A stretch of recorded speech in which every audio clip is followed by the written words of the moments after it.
The gun was real. That's the detail most people forget when they hear the story, if they hear it at all. NBC made certain they wouldn't. The footage was sealed within hours, locked in a vault alongside other moments deemed too dangerous for public consumption. But the people in Studio One that night remember. They remember the metallic click when the safety was released. They remember the way the studio lights caught the barrel as it emerged from beneath a poorly fitted blazer. They remember the silence that followed, thick, suffocating, absolute. And they remember Johnny Carson's face. Not the face America knew. Not the quick smile, the raised eyebrow, the controlled charm that had defined late-night television for 15 years. This was something else entirely. Something raw. Something true. But to understand what happened in those 90 seconds, you have to understand what was already breaking before the gun ever appeared. Part 1. The Architecture of Control. March 1977, NBC Studios, Burbank, California. Johnny Carson sat in his dressing room 45 minutes before showtime, doing what he always did, nothing. Not meditating, not preparing, just sitting. His suit was perfect, dark blue, tailored precisely. His hair was camera-ready. His script was memorized. Everything was in its place, as it had been for 4,329 episodes. The Tonight Show was a machine, and Johnny was its most essential component. But machines don't feel. They don't doubt. They don't wake up at 3 in the morning wondering if 15 years of perfection has cost them something they can't name. 5 minutes, Mr. Carson. He stood, adjusted his tie in the mirror. The face that looked back was the one America trusted. Calm, confident, unreachable. In the hallway outside his dressing room, a man named Marcus Webb was being escorted to the green room by a production assistant. Marcus was an actor. Calling him B-list would have been generous. He'd had small roles in forgettable westerns, a few television appearances that nobody remembered. His agent had fought for months to get him this spot, this 6-minute window on The Tonight Show that could change everything. Marcus had been drinking since noon.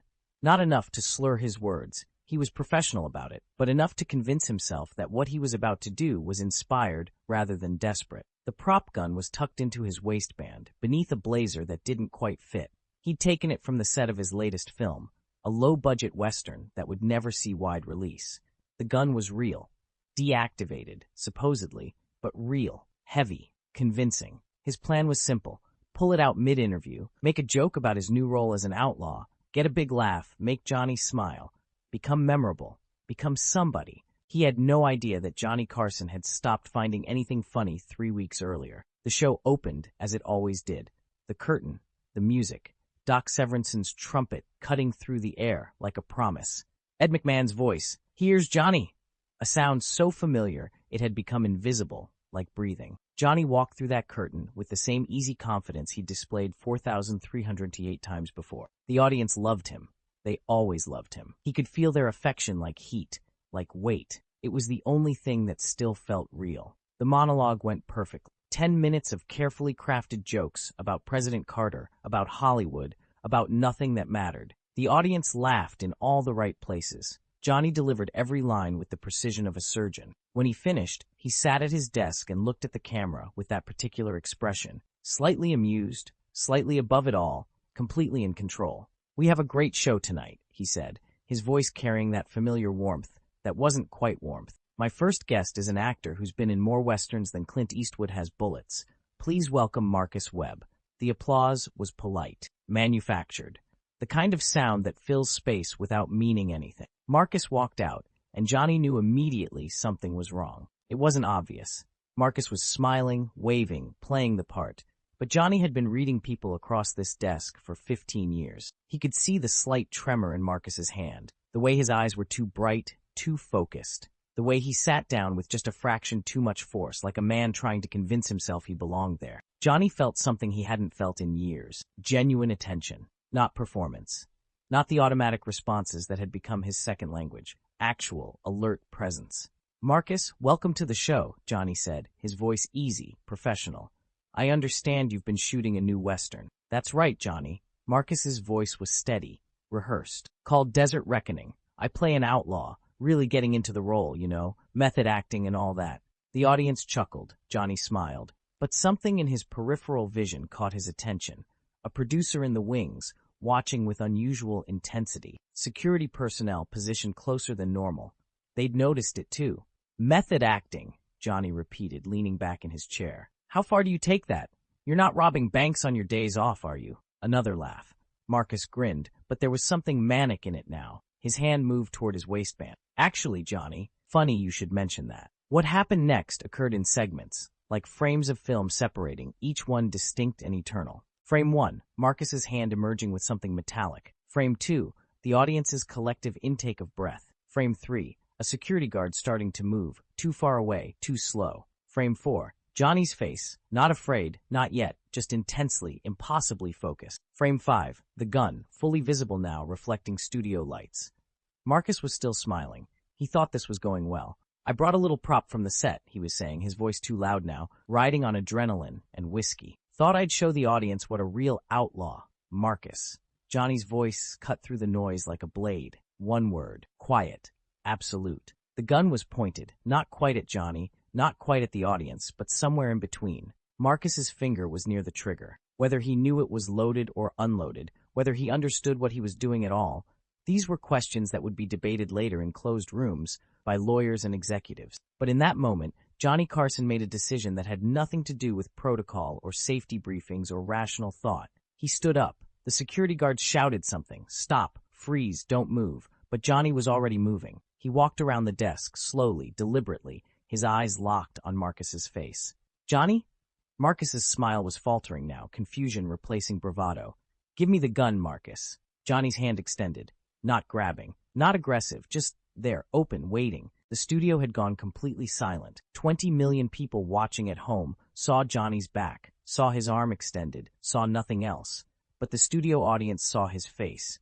And what they saw wasn't the Johnny Carson they knew. It was someone older, tired, but somehow more present than he'd been in years. It's just a prop, Johnny. I know. Johnny's voice was gentle now, almost kind.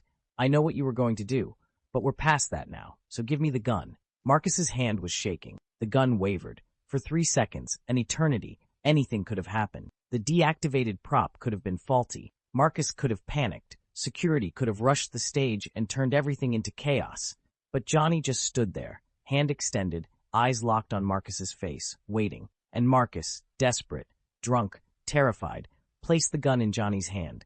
The weight of it surprised Johnny. It was heavier than he expected, real in a way that nothing on this stage had felt real in years. He looked at it for a moment, this instrument of potential disaster, then set it carefully on his desk. Ed, Johnny said, not looking away from Marcus, why don't you take our friend backstage? Get him some coffee. Ed McMahon, who had seen Johnny handle drunks, hecklers, technical disasters, and presidential candidates, had never seen him like this. He moved quickly, gently guiding Marcus toward the wings. The actor went quietly, all the fight gone out of him, looking small and lost. Johnny turned back to the audience.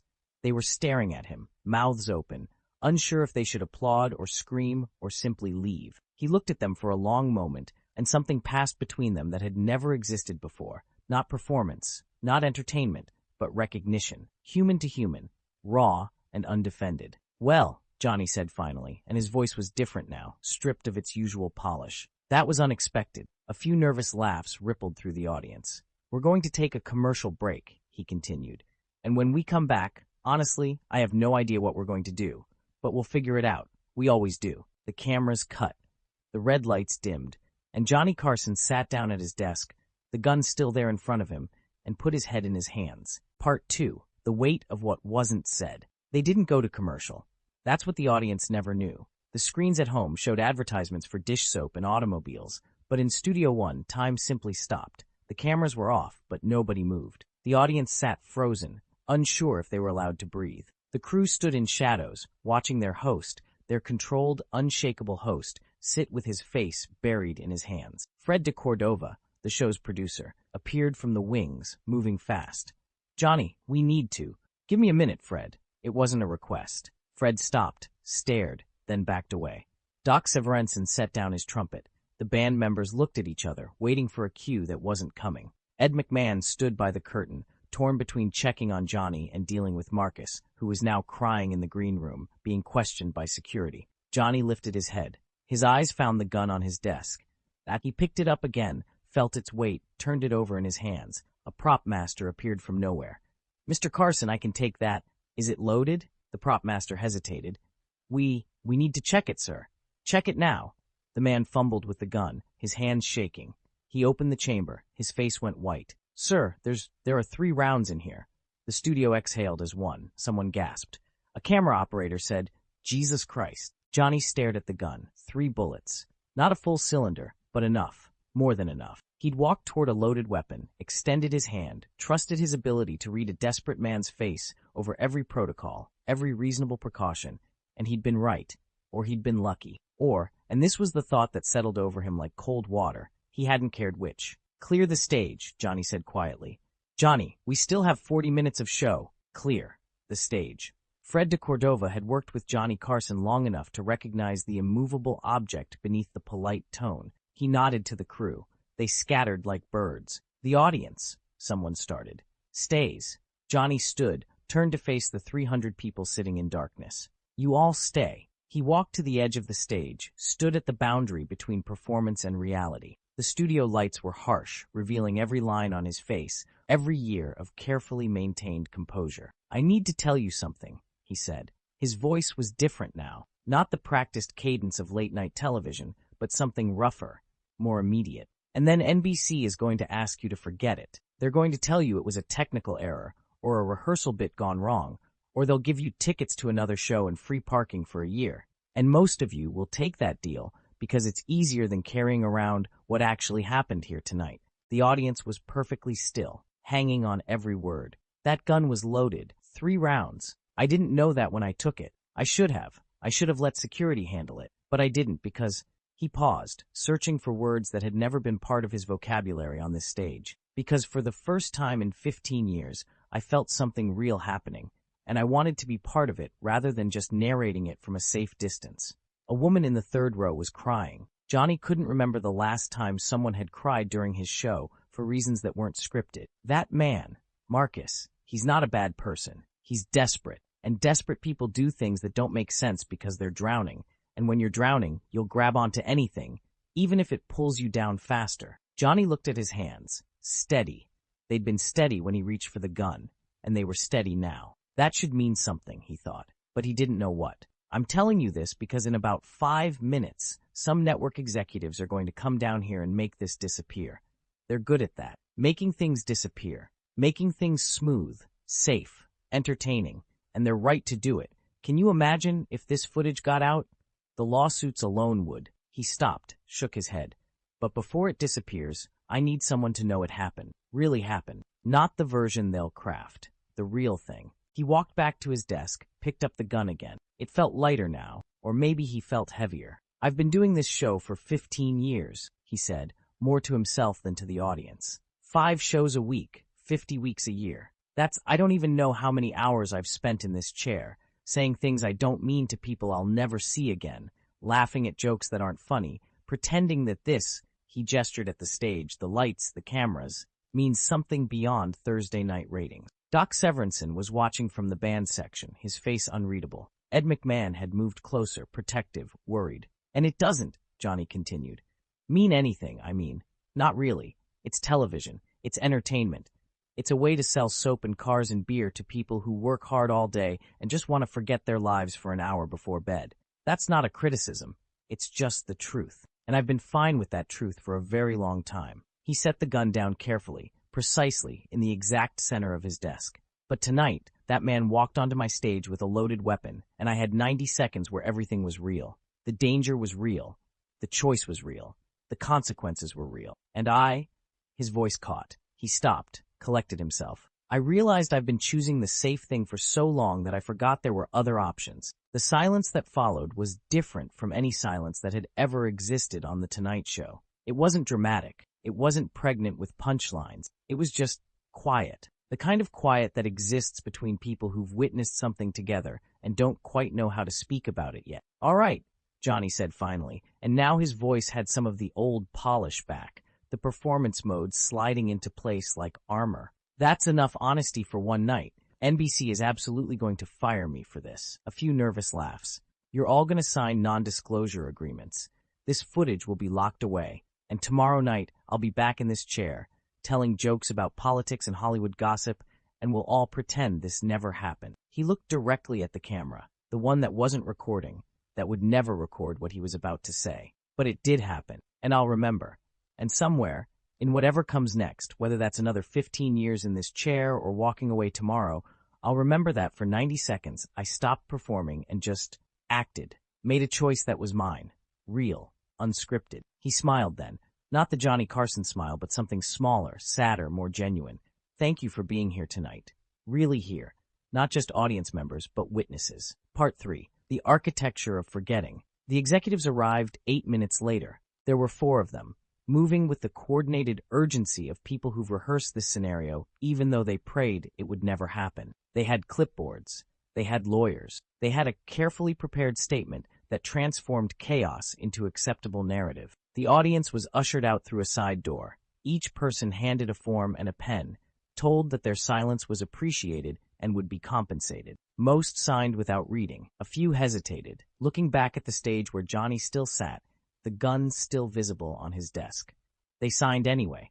Johnny was escorted to his dressing room by men in suits who spoke in low, urgent tones about liability and PR strategy and damage control. He nodded at appropriate intervals, said nothing that could be quoted, allowed himself to be moved like a piece on a chessboard. In the green room, Marcus Webb sat with his head between his knees, flanked by security guards and a lawyer nobody had called, but who appeared anyway, the way lawyers do when disaster smells like money. Marcus was being told, gently but firmly, that he would not be arrested if he cooperated, that the incident would be classified as a prop malfunction, that his career in Hollywood was over, but his freedom could be preserved if he simply vanished. He agreed. He had no other choice. The footage was already being collected. Every tape from every camera, every angle, every frame that captured the gun, the reach, the moment. A production assistant was sent to physically remove the film reels from the control booth. They would be labeled, cataloged, and placed in a vault that existed in a building nobody talked about,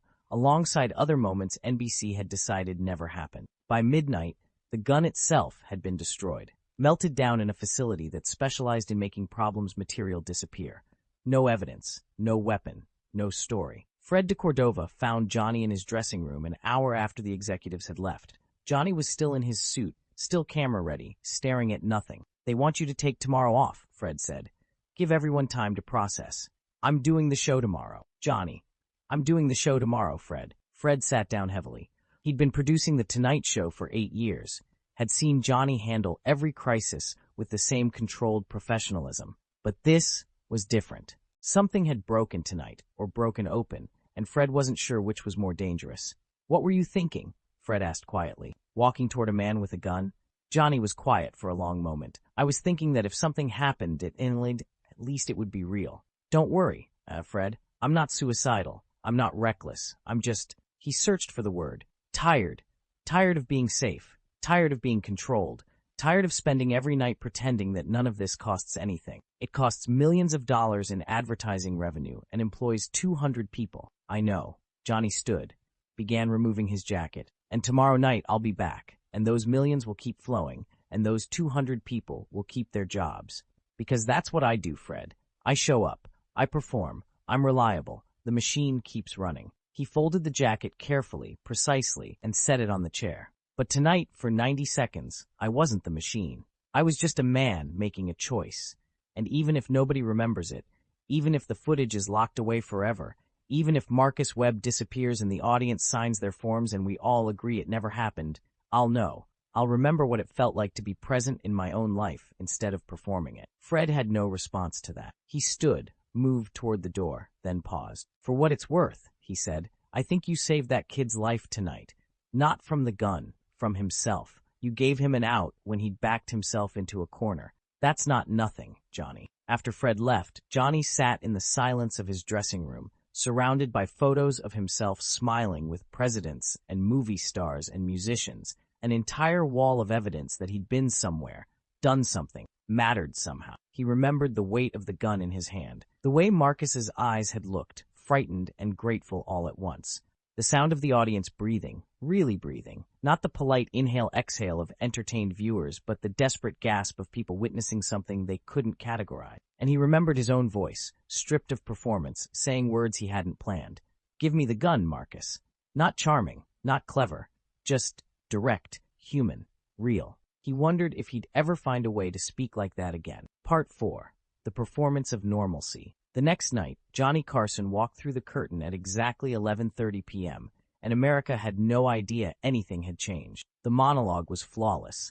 10 minutes about Congress, about a celebrity scandal, about nothing that would haunt anyone after the television clicked off. The audience laughed in all the right places. Doc's trumpet soared. Ed's voice boomed with its familiar enthusiasm. But the 300 people in the studio audience that night, the ones who hadn't been there the night before, who knew nothing about loaded guns or desperate actors or moments of raw human connection, sensed something different. They couldn't name it, couldn't point to any specific gesture or phrase that felt off. But there was a quality to Johnny's performance that night, a slight distance between the words and the man saying them, like watching someone translate a language they used to speak fluently. In the control booth, Fred de Cordova watched his monitors and saw what the audience couldn't, the micro-hesitations before each laugh, the way Johnny's eyes would occasionally drift off camera to some invisible point in space, the slight delay before he snapped back into character. "Is he okay?" an assistant director whispered. "He's perfect," Fred said,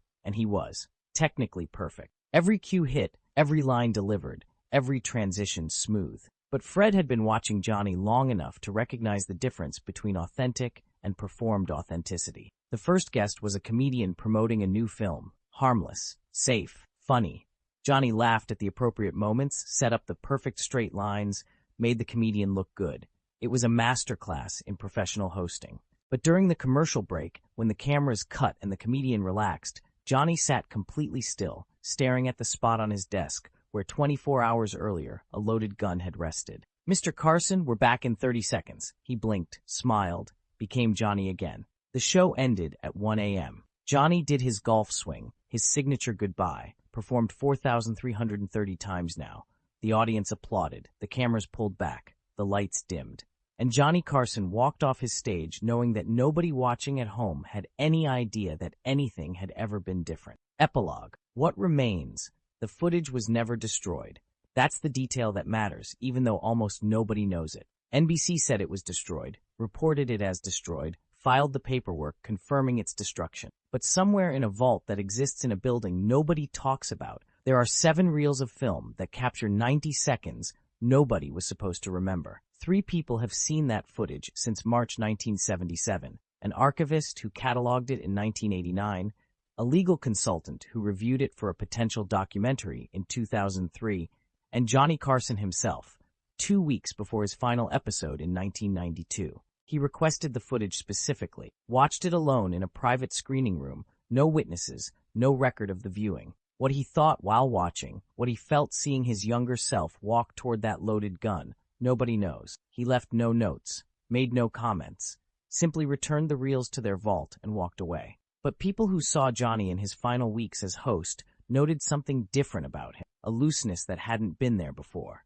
a willingness to let silences hang, to let moments breathe, to occasionally break character in small ways that felt less like mistakes and more like choices. In his very last show, during his final monologue, he paused mid-sentence. The audience waited for the punchline, but Johnny just stood there for 3 seconds, not long enough to cause concern, but long enough for the moment to feel different, real. Then he smiled, not the Johnny Carson smile, but something smaller, more personal, and continued. Most people don't remember that pause. It was too brief, too subtle, too easy to dismiss as a natural breath. But for those who understood what they were looking for, it was a signal, a reminder, a quiet acknowledgement that beneath the performance there had always been a person making choices about what to reveal and what to protect. Marcus Webb never appeared on television again. He left Los Angeles 3 months after the incident, moved to Oregon, worked construction jobs under a different name. He died in 2008, and his obituary made no mention of acting,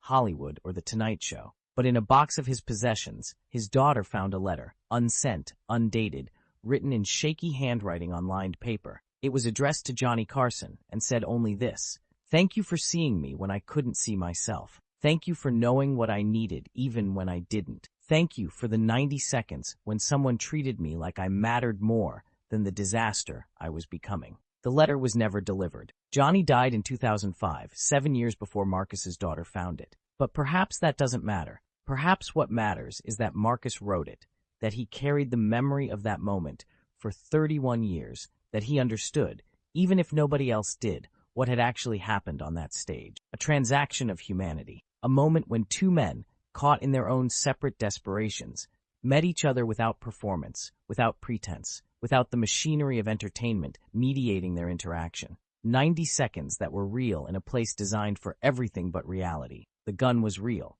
The bullets were real. The danger was real. But what made the moment matter wasn't the weapon or the threat or the potential for disaster. It was the choice Johnny Carson made to meet another human being where they actually stood, rather than where the script said they should be. To risk something genuine in a space that had been carefully engineered to risk nothing at all. And for 90 seconds, captured on film that almost nobody will ever see, remembered by an audience that signed away their memory, witnessed by a man who would spend the next 15 years wondering if he'd imagined the whole thing. The Tonight Show stopped being a show and became something else entirely. Something that couldn't be sold, couldn't be replicated, couldn't be manufactured. Something true. The footage still exists, somewhere, in darkness, waiting for a moment that will probably never come, when someone decides that what happened that night matters more than the comfortable fiction that nothing happened at all. Until then, it remains what it's always been, a secret, a memory, a reminder that beneath every performance, every carefully controlled moment, every perfectly timed laugh, there lives the possibility of something real. All it takes is 90 seconds of courage. All it takes is reaching out your hand and saying, "Give me the gun." All it takes is choosing, for one brief moment, to be present in your own life instead of performing it from a safe distance. Johnny Carson did that once, on a night in March 1977.